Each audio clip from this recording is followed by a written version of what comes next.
Price B to the Lord Jesus. இயேசு கிறிஸ்துவினால் உங்களுக்கு சமாதானமும் சந்தோஷமும் உண்டாவதாக. இன்னைக்கு பார்க்கவிருக்கிற வேத பகுதி மத்தேயு 14வது அதிகாரம் வசனம் 27, மேத்யூ சாப்டர் 14 verse 27. உடனே இயேசு அவர்களோட பேசி, திடன் கொள்ளுங்கள், நான் தான், பயப்படாதிருங்கள் என்றார். இந்த வசனத்தை இயேசு கிறிஸ்து தாமே சொல்றாருங்கிறது நமக்கு குறிப்பிடப்பட்டிருக்கு. இந்த வசனத்துடைய பின்னணி பார்க்கறதுக்கு முன்னாடி, இந்த சம்பவம் நடக்கிறதுக்கு முன்னாடி ஆண்டவர் என்ன செய்தாருங்கிறத ஒரு சுருக்கமா பார்ப்போம்.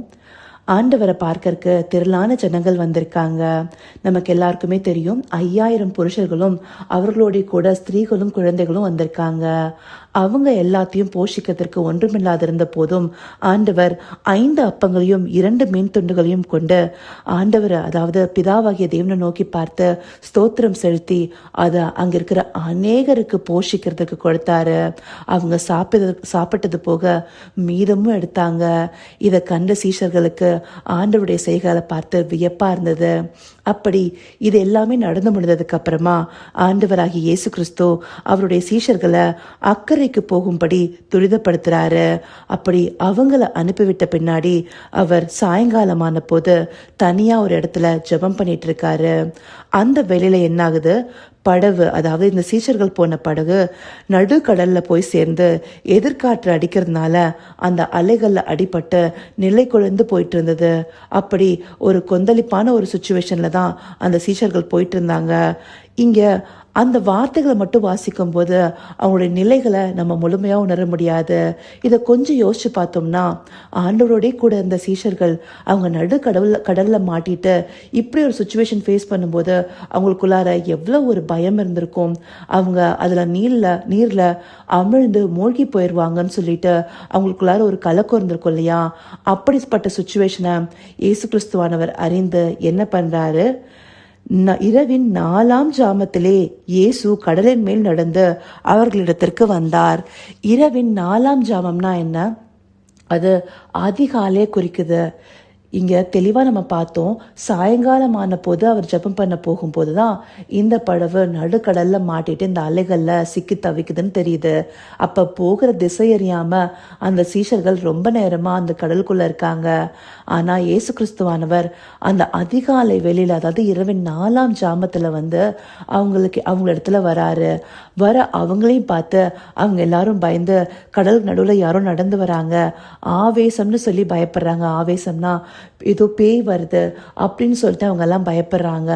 அப்படி இருக்கும்போது ஆண்டவர் இந்தப்படியான வார்த்தைகளை சொல்றாரு, திடன் கொள்ளுங்கள், நான் தான், பயப்படாதிருங்கள் என்றார்னு சொல்லி. அப்போ இந்த சுச்சுவேஷன் நம்ம பார்த்தோம்னா சீஷர்களுக்கு நன்றாகவே தெரியும் ஆண்டவர் எவ்வளவு பெரிய காரியங்களை செய்ய வல்லவரா இருக்காரு. 5 அப்பங்களையும் 2 மீன் துண்டுகளையும் கொண்டு 5000க்கு மேற்பட்ட ஜனங்களை போஷித்து நடத்தியிருக்காரு.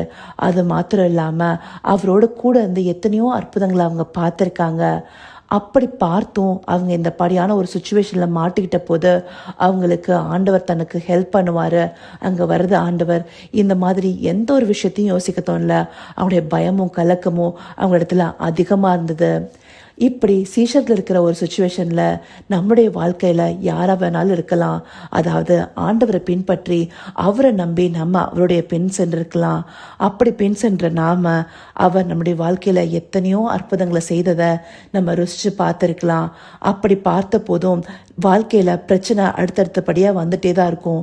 அடுத்து ஒரு பெரிய பிரச்சனை நம்ம அமிழ்ந்து போகும்படியா வரும்போது, நம்மளுக்கு அந்த பிரச்சனையே பெருசா தெரியும் போது, நாம யார் நம்பி பின்னாடி வந்திருக்கோம், அவர் எப்படிப்பட்ட அற்புதங்களை செய்ய வல்லவரா இருக்காருங்கிறத மறந்து போயிடுவோம். ஏன்னா நம்மளுடைய சுச்சுவேஷன் நம்மளை முழுவதுமா நம்மளை அமிழ்த்தி வைத்திருக்கோம்.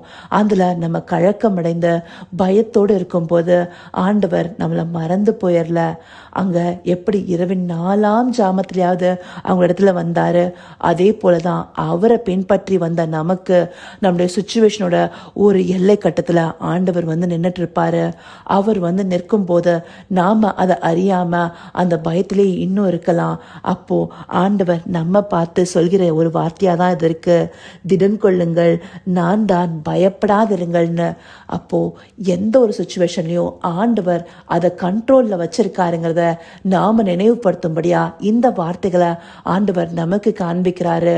அப்படி ஒரு படகு ஒரு கடல்ல அமிழ்ந்து போகும்படியா நம்முடைய பிரச்சனைகள் நம்முடைய வாழ்க்கையில நம்மளை அமிழ்த்து போடும்படியா எழுந்து நிற்கலாம். ஆனாலும் நம்ம திடன் கொண்டு இருக்கலாம். ஏன்னா நம்மளோடு கூட இருக்கிறது யாரு? நம்முடைய தேவனாகிய கர்த்தர் இயேசு கிறிஸ்து. அவர் நம்மளோடு கூட இருக்கும்போது நம்ம எதற்கும் பயப்பட வேண்டாம்.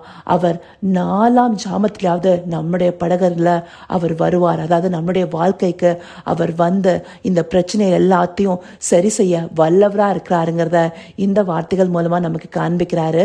அதற்காக அவருக்கு நன்றி தெரிவிப்போமா?